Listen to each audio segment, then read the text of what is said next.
individuals who are religious fundamentalists, religious fanatics, and this is the expression, RT-PCR, real-time PCR expression of the VMAT2 gene. Over here, we have individuals. So let me complete. So over here, we have individuals who are not particularly fundamentalist, not particularly religious, and you can see there's a much reduced expression of this particular gene, the VMAT2 gene. Another evidence that supports our hypothesis for the development of this approach. What you're suggesting here is by spreading this virus, we're going to eliminate individuals from donning on a bomb vest and going into a market and blowing up the market. So our hypothesis is that these are fanatical people, that they have overexpression of the VMAT2 gene, and that by vaccinating them against this, we'll eliminate this behavior. So we have some very, very remarkable data in this next slide. Here we have two brain scans. These are fMRIs. These are two different individuals with different levels of expression of VMAT2. On top is an individual who's a religious fanatic, an individual, and we've repeated this numerous times, that has high levels of VMAT2.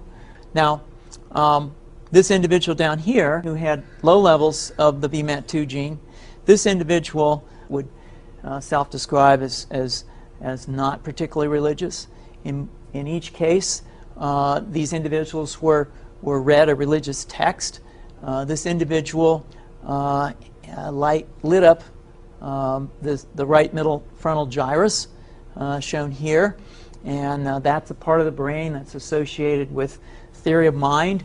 It's a part of the brain that has to do with intents and beliefs and desires.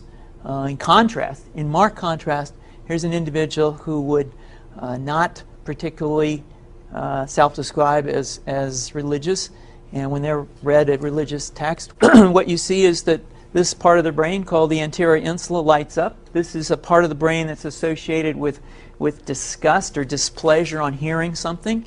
So you're suggesting I take a CT scan with me when I'm evaluating people to determine whether I put a bullet in their head?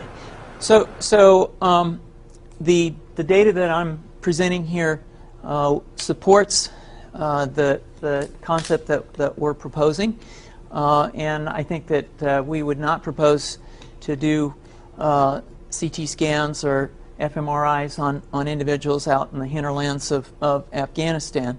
The virus would immunize against this VMAT2 gene, and that would have the effect that you see here, which is it's essentially to turn a fanatic into a normal person. And we think that will have major effects in the Middle East. How would you suggest that this is going to be dispersed? With aerosol? Well, so the present plan and the tests that we've done so far have used respiratory viruses such as flu or rhinoviruses, and we believe that that's a satisfactory way to get the exposure of the largest part of the population. Most of us, of course, have been exposed to both of those viruses, and we're quite confident that this will be a very successful approach. This is fascinating. What's the name of this proposal? Yeah, so the name of this project is FunVax, which is the vaccine for religious fundamentalism.